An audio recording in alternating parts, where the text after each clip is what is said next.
Bismillahirrahmanirrahim. Assalamualaikum warahmatullahi wabarakatuh. Hari ini kita akan membahas materi sesudah MPS, yaitu MRP ya. Jadi hari ini kita bahas material requirement planning atau perencanaan kebutuhan material. MRP ini merupakan langkah yang kita lakukan sesudah kita menyusun jadwal ya, per item. Nah, kemudian dari jadwal tersebut maka kita akan merencanakan jumlah kebutuhan material dan kapan material nanti akan disediakan. Nah, MRP ini berisi sebuah prosedur logis berupa aturan keputusan dan teknik transaksi yang berbasis komputer yang dirancang untuk menerjemahkan jadwal induk produksi menjadi kebutuhan bersih atau net requirement untuk semua item. Nah, tujuannya adalah untuk menjadwalkan item pada saat dibutuhkan, di mana penjadwalan ini nantinya tidak lebih awal dan juga tidak lebih akhir atau tidak lebih terlambat. MRP digunakan untuk item yang sifatnya dependent dan discrete. Dependent artinya bergantung, sehingga jumlah part atau komponen atau material itu dihitung berdasar dari kebutuhan induknya atau parentnya, sehingga sifatnya adalah dependent atau bergantung. Asumsi yang digunakan di dalam MRP yang pertama adalah lead time untuk seluruh item yang diketahui atau dapat diperkirakan. Kemudian yang kedua adalah bahwa setiap persediaan selalu dalam kontrol dan juga data persediaan harus akurat. Kemudian semua komponen untuk suatu perakitan harus tersedia pada saat pesanan untuk perakitan tersebut dilakukan. Pengadaan dan pemakaian terhadap persediaan bersifat diskret, artinya tidak kontinu. Kemudian proses pembuatan suatu item dengan item lain itu bersifat independen. Independen artinya bahwa proses pembuatan suatu item itu tidak bergantung pada proses pembuatan untuk material atau item yang lain. Kemudian kita lihat adalah input dan output dalam MRP. Jadi MRP itu inputnya adalah MPS. Kemudian catatan inventory, ya, kemudian ada BOM atau struktur produk bill of material. Kemudian dari tiga input ini diproses di dalam MRP, kemudian nanti akan menghasilkan plan order release. Jadi order yang direncanakan ya, yang akan dikeluarkan. Nah, plan order release ini nanti bisa muncul dalam beberapa bentuk ya. Yang pertama, kalau part itu dibuat di lantai pabrik, maka akan muncul sebagai work orders. Kalau kemudian dibeli, maka akan muncul sebagai purchase order, yang tentunya memang harus diproses dulu melalui PR ya, jadi PR baru menjadi PO. Atau juga rescheduling. Nah, sehingga kalau kita lihat ya, yang pertama adalah bill of material. Istilah lain dari bill of material adalah struktur produk. Struktur produk berisi informasi tentang hubungan antar komponen dalam sebuah perakitan. Sehingga di dalam bill of material ini mencerminkan material apa saja atau komponen apa saja yang digunakan untuk menyusun produk akhir. Ya, sehingga kalau kita lihat ini ada simple product structure misalnya ada A, ya, produk A itu dibuat dari B, C, D, dan E yang kemudian dirakit menjadi produk A.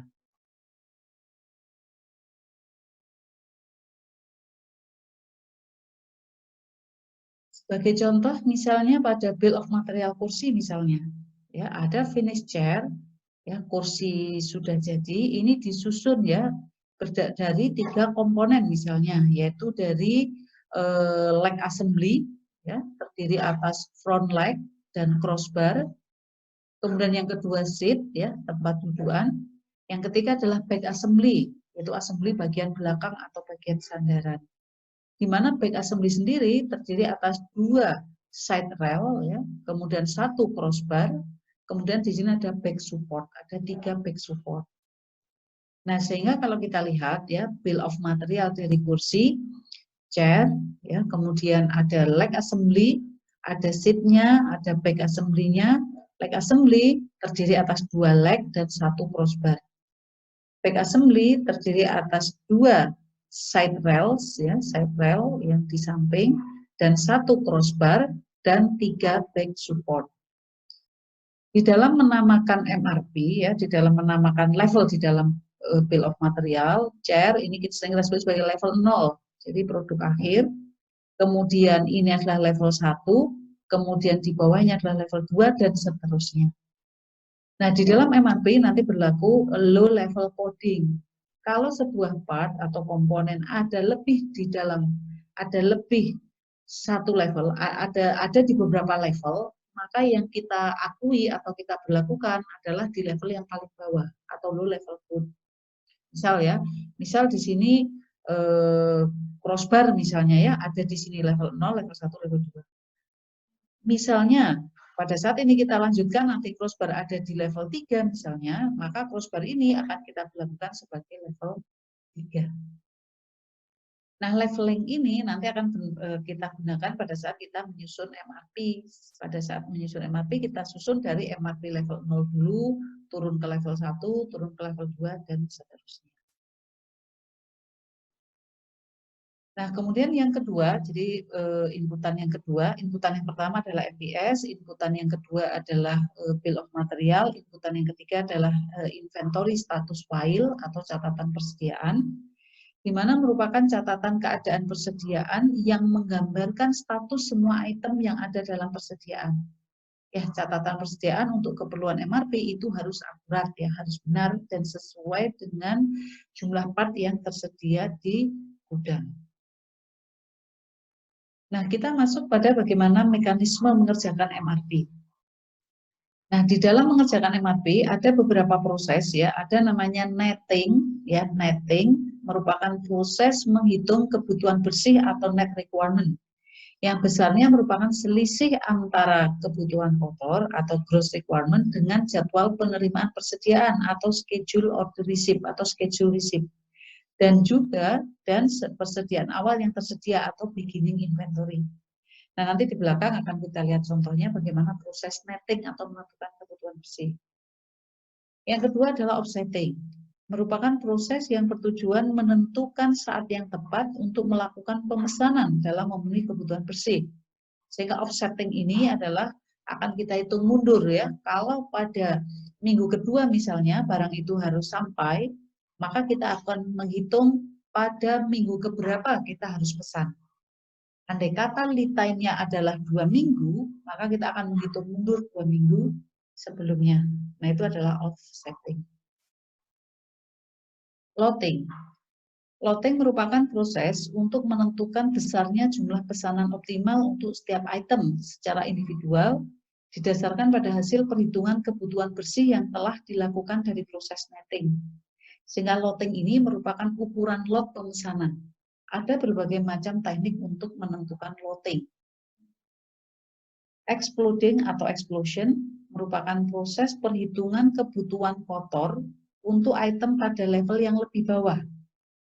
Perhitungan ini didasar pada pemesanan item produk pada level yang lebih atas. Sehingga istilah exploding atau explosion adalah menentukan berapa jumlah kebutuhan dari part, ya, pada sebuah level yang itu ditentukan dari kebutuhan atau dari plan order release level di atasnya. Nah, itu adalah proses namanya exploding atau explosion. Nah, sehingga kita akan pelajari satu persatu, ya, sehingga nanti dalam mekanisme MRP, ya, kita mulai kemudian tentukan gross requirement, hitung net requirement, kemudian kita tentukan, ya, plan order receipt sebesar ukuran lot, maka tentu kita juga harus menentukan loading atau ukuran lotnya. Kemudian kita akan menghitung projected on hand atau sisa inventory yang ada di tempat kita. Kemudian akan kita tentukan lead time, ya, lamanya dari mulai pesan sampai datang untuk menentukan plan order release. Nah, sehingga ada beberapa terminologi yang digunakan. Yang pertama adalah gross requirement, demand for an item by time period, atau kebutuhan kotor, ya, kebutuhan kotor karena belum kita kurangi dengan on hand dan juga dengan schedule receipt yang ada di gudang kita. Sehingga gross requirement adalah permintaan untuk sebuah item, ya, permintaan sebuah item atau permintaan sebuah part, itu gross requirement. Yang kedua schedule receipt, yaitu material already order. Jadi material yang sudah kita order, di situ ada kata already, berarti PO-nya sudah kita keluarkan. Posisi sekarang kita sedang menunggu material tersebut untuk dikirim di tempat kita. Itu namanya schedule receipt, penerimaan yang sudah dijadwalkan. Projected on hand, expected ending inventory. Net requirement, number of item to be provided and when. Jadi kebutuhan bersih itu adalah net requirement, gross requirement adalah kebutuhan kotor. Plan order receipt, net requirement adjusted for lot size. Jadi plan order receipt, rencana ya, jadi ada penerimaan order yang direncanakan. Penerimaan order yang direncanakan, jadi kapan kita merencanakan untuk menerima order itu namanya plan order receipt. Kemudian plan order release, jadi pengeluaran pesanan yang kita rencanakan. Plan order receipt offset for lead time. Sehingga plan order release itu merupakan plan order receipt yang kemudian kita mundurkan sepanjang lead time-nya. Itu adalah plan order release. Nah, apa beda antara schedule receipt dan plan order receipt? Ya, schedule receipt dan plan order receipt bedanya kalau plan order receipt, ya jadi penerimaan pemesanan yang direncanakan, maka apa? Maka itu masih dalam bentuk rencana. Jadi kita rencana mau menerima, misalnya ya, kita rencana mau menerima 50 part di minggu kedua. Itu namanya plan order receipt. Tapi kalau schedule receipt 50 di minggu kedua, maka kita sudah dijadwalkan akan menerima 50 di minggu kedua. Sama-sama 50 akan masuk ke dalam gudang kita, namun bedanya kalau schedule receipt PO-nya sudah keluar, purchase order-nya sudah keluar. Artinya bahwa kita sudah membeli ya, kita sudah membeli dan sudah diproses, sedang dalam proses untuk dikirim ke tempat kita. Itu kalau schedule receipt. Tapi kalau plan order receipt, kita baru merencanakan akan menerima 50 di gudang kita, tapi PO-nya belum kita keluarkan. Masih rencana akan kita keluarkan. Jadi itu beda antara schedule receipt dan plan order receipt. Nah, ini adalah contoh proses untuk MRP. Jadi kalau kita lihat ya, jadi PD itu past due ya, past due itu yang sudah lewat ya. Jadi yang sudah lewat itu artinya bahwa kita sekarang ada di nol ya. Jadi ini yang sudah kemarin, yang sudah terjadi kemarin. Contoh MRP misalnya untuk item A, lot size-nya 25, ya ini low level code-nya 1, lead time-nya 1 minggu. Ini namanya time bucket ya. Jadi ini kita buat dalam kurun 1 minggu periodenya. Nah, kita lihat yang pertama adalah gross requirement. Gross requirement, kalau untuk level 0 ya atau produk akhir, gross requirement berasal dari MPS. Jadi MPS kalau kita lihat outputnya adalah jadwal untuk MPS, nah itu diturunkan menjadi gross requirement untuk level 0 ya, untuk produk akhir. Namun kalau ini untuk level 1, 2, dan seterusnya, itu diturunkan dari kebutuhan di atasnya yang tadi disebut sebagai exclusion atau excluding tadi. Yang pertama adalah sebagai contoh ada net requirement, ya, kemudian ada schedule receipt, ya, schedule receipt adalah order yang sudah kita pesan, sehingga kita akan menerima ya, jadi kita akan menerima 25 di sini. Kemudian kita punya on hand 20. Sehingga kita punya 20, kemudian kita akan terima 25, maka kita akan punya 45, kemudian ada kebutuhan 10, sehingga 45 dikurangi 10, maka akan ada sisa 35 di akhir minggu pertama. Ada sisa 35 di minggu pertama. Kemudian di minggu kedua ada kebutuhan 15, kita punya 35, maka 35 dikurangi 15, akan ada sisa 20. Ada kebutuhan 25 di minggu ketiga, kita punya 20, berarti kita kurang, maka di sini ada net requirement 5. 20, kita ada kebutuhan 25, maka kita kurang 5. Ya, ini namanya netting ya, netting, jadi menghitung net requirement. Karena kita kurang 5, maka kita harus terima, kita harus menerima di gudang kita harus sudah menerima. Sebanyak berapa? Sebanyak lot size-nya. Lot sizing itu artinya ukuran pemesanan. Kalau lot size-nya 25 artinya bahwa kita tidak boleh membeli ya selain 25 atau kelipatannya. Itu sehingga misalnya bahwa kalau saya butuh 5 maka saya nggak bisa beli 5. Kalau saya butuh 5, saya beli 5, saya butuh 6, saya beli 6, namanya adalah lot for lot. Ya, lot for lot semacam eceran ya, sehingga jumlah lotnya itu tergantung dari kebutuhan kita, itu lot for lot. Namun kalau lot size-nya adalah fixed lot size, ya, jadi misalnya kita beli harus satu kardus misalnya.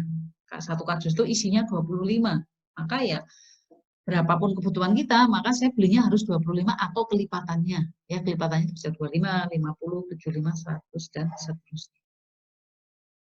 Nah, sehingga karena saya perlu 5, kemudian lot size-nya 25, maka akan datang 25 plan order receipt di minggu ketiga. Ya, ini namanya plan order receipt. Karena di minggu ketiga akan datang 25 yang akan kita jadwalkan, ya, plan yang kita rencanakan, sementara lead time-nya 1, maka kapan kita harus pesan? Nah, ini namanya offsetting. Offsetting, kita tarik mundur, yaitu selama 1 minggu. Karena apa? Karena dari proses pesan sampai kirim itu membutuhkan waktu 1 minggu. Maka plan order release adalah 25. Ya, sehingga kalau kita lihat, ini tadi adalah proses netting, ya, netting, kemudian ini proses loading, ya, load, ya, kita menentukan plan order receipt berdasarkan pada lotnya, kemudian ini adalah proses offsetting, offset, kita tarik mundur, ya, kita tarik mundur 25 di minggu ketiga kita terima, maka kita pesannya 25 di minggu kedua. Nah, kemudian kita lanjut, ya, pada saat kita terima 25, sementara ada net requirement 5, maka kita akan punya sisa 20. Ya, ini adalah projected on hand, jumlah inventory yang kita proyeksikan. Atau kita juga bisa menghitung, kita akan terima 25, ya, di gudang ada 20, berarti kita punya 45, dikurangi 25, itu juga boleh, sama saja ya, sehingga sisanya adalah 20. 20 ada kebutuhan 25, saya kurang 5 lagi, kita kurang 5 lagi. Karena kurang 5, maka saya harus terima di minggu itu 25, agar kekurangan ini bisa saya tutup. Nah, maka sisanya adalah 20, dan 25 ini kapan saya harus pesan? Nah, saya akan pesan di minggu ketiga, gitu ya, karena kan lead time-nya 1 minggu. Nah, demikian juga pada minggu keempat saya punya 20, saya ada kebutuhan 30, maka saya kurang 10. Karena saya kurang 10, maka saya harus menerima pesanan sebanyak 25. Saya rencanakan pesan 25. Nah, karena saya akan terima 25, maka saya punya 25, saya kurangi 10, maka akan ada sisa 15. Atau dengan kata lain, 25, saya di gudang punya 20, berarti ada 45. 45 saya kurangi 30, maka akan ada 15. Nah, sehingga dari proses MRP ini, saya tahu tentang satu data projected on hand. Ini adalah rencana jumlah inventory yang ada di gudang kita. Yang kedua, saya akan dapat informasi plan order release. Minggu kedua saya harus keluar order, ya, minggu ketiga, minggu keempat. Ordernya kemana? Kalau part ini dibuat, maka ini akan saya sampaikan perintah ke lantai pabrik berupa work order. Kalau order ini dibeli, kalau part ini dibeli, maka ini akan saya berikan, saya informasikan ke bagian purchasing atau procurement untuk kemudian memproses ke supplier. Sehingga output dari MRP, ya, ada untuk lantai pabrik, ya, bawah, ya, lantai pabrik itu bisa tadi berupa work order, ya, work order atau perintah pekerjaan. Kemudian yang kedua adalah kita keluar, andai kata part ini kita beli dari. Nah, kita lihat contoh berikutnya, bagaimana kalau lot size-nya lot for lot, kemudian lead time-nya 1, nah ini ada safety stock. Safety stock itu adalah persediaan minimum yang harus ada di gudang.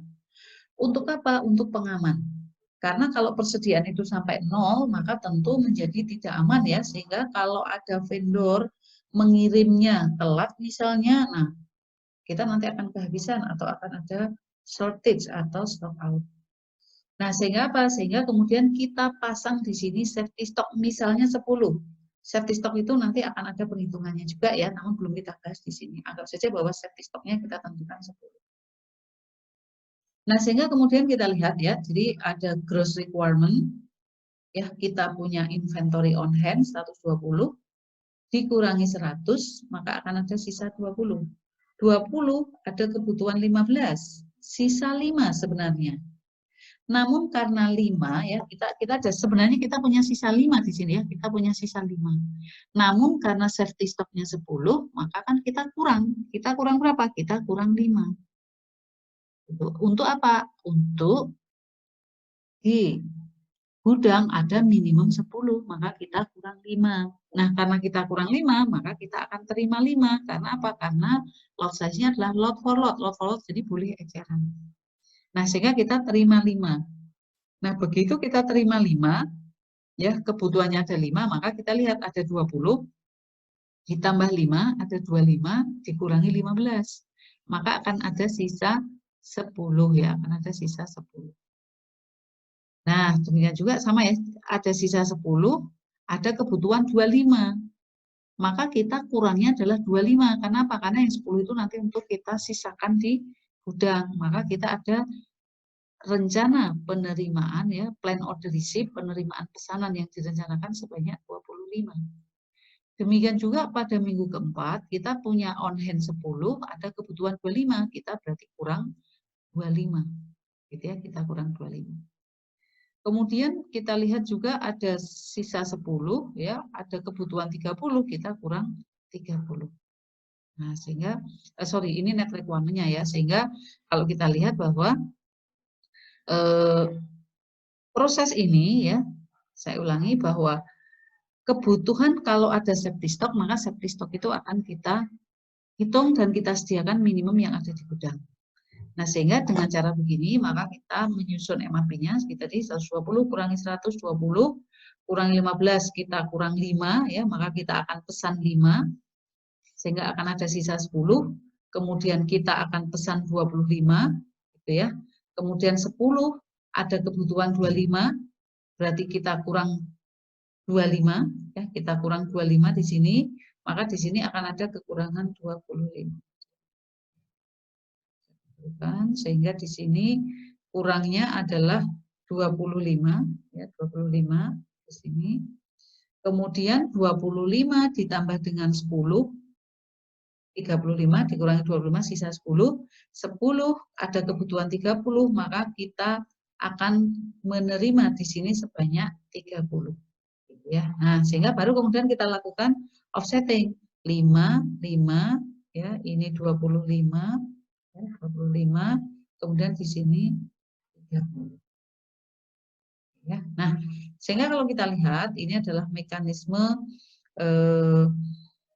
MRP ya, mekanisme MRP, bagaimana cara kita menghitung net requirement, bagaimana cara kita menghitung loading, dan juga bagaimana kita melakukan offsetting ya untuk menemukan plan order release. Nah, saya akan berikan satu contoh lagi bagaimana proses ya untuk membedakan schedule receipt dan plan order receipt. Contoh ya, contoh kalau kita lihat seperti ini, tapi ini kita ubah lead time-nya menjadi 3 misalnya ya. Jadi lead time-nya sekarang adalah 3. Nah, kalau lead time-nya itu 3, kita lihat ada kebutuhan 120, ada kebutuhan 100, di gudang kita punya 120, di sini tidak ada safety stock. Maka kita lihat ya, di sini, maka di sini akan ada sisa 20. Oke ya. 20, kemudian ada kebutuhan 15, maka akan ada sisa 5. 5 ada kebutuhan 25, maka akan ada kekurangan sebanyak 20. Karena kurang sebanyak 20, maka di sini kita harus terima 20. Plan order receipt, rencana penerimaan pesanan yang direncanakan. Nah, karena di sini adalah kita akan menerima 20, maka kapan kita harus pesan? Lead time-nya 3. Kita hitung offsetting. 1, 2, di sini. Nah, maka di sini.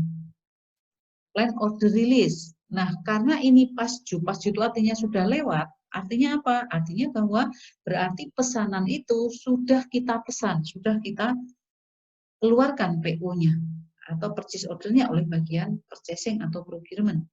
Nah, sehingga apa? Sehingga ini tidak kita tulis ya, karena itu sudah lewat. Kalau MRP itu kan berarti kan ke depan ya, kita ada di sini, kita ada di periode ke-0, sehingga 20 ini bukan plan order receipt, namun berubah menjadi plan order, menjadi schedule receipt. Jadi sudah bukan plan lagi, tapi itu sudah dieksekusi. Nah, sehingga MRP-nya menjadi seperti ini. Sehingga cara membacanya kita punya 120 ya, dikurangi 100 sisa 20, 20 dikurangi 15 sisa 5, kemudian kita akan terima, ini sudah pasti akan terima 20 ya, 20 sehingga 20 ditambah 5 berarti 25 dikurangi 25 ini adalah 0 ya, 0. Ada kebutuhan 25 berarti kita harus terima ada net requirement 25, maka kita harus terima 25 di sini.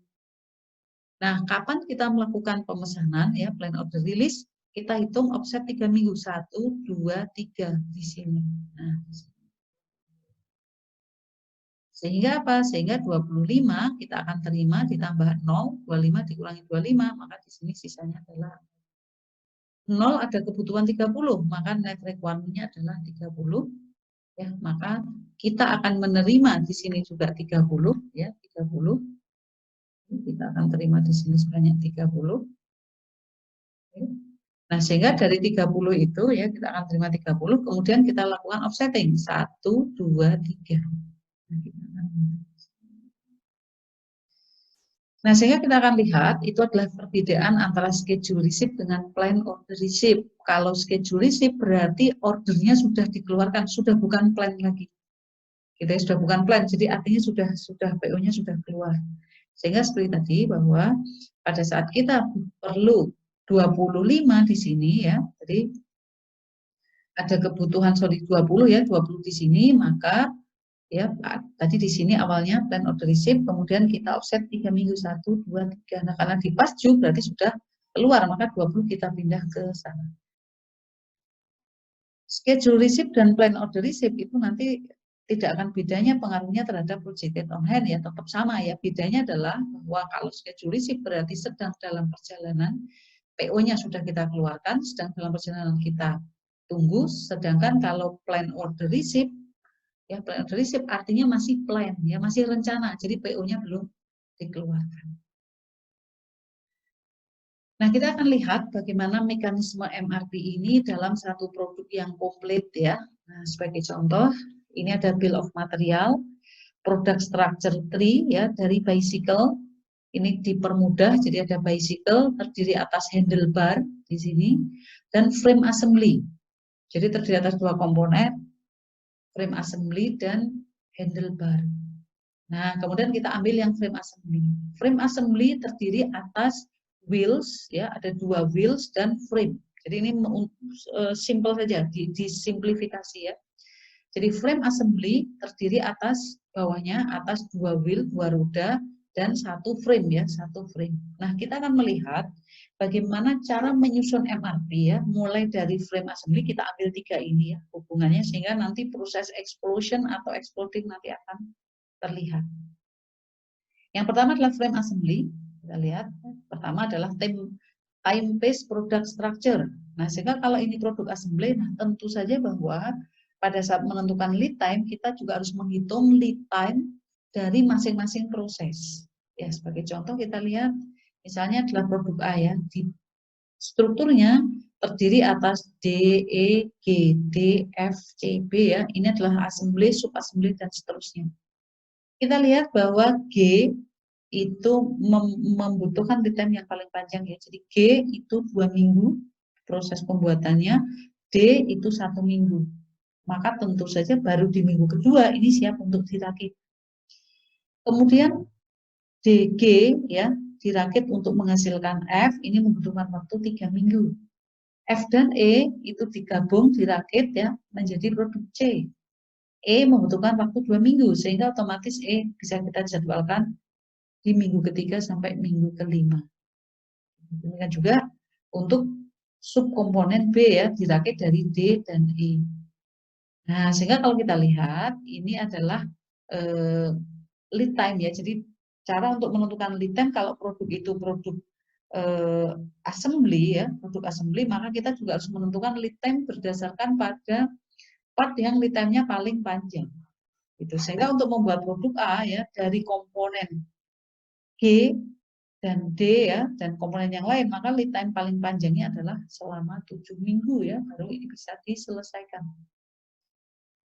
Otomatis bahwa seperti D dan E ini bisa disediakan di minggu keempat. Tidak ada gunanya D dan E itu disediakan di minggu pertama ya, karena dia tentu juga akan menunggu pada subkomponen yang di bawah atau subkomponen yang C ya, C dan anak-anaknya.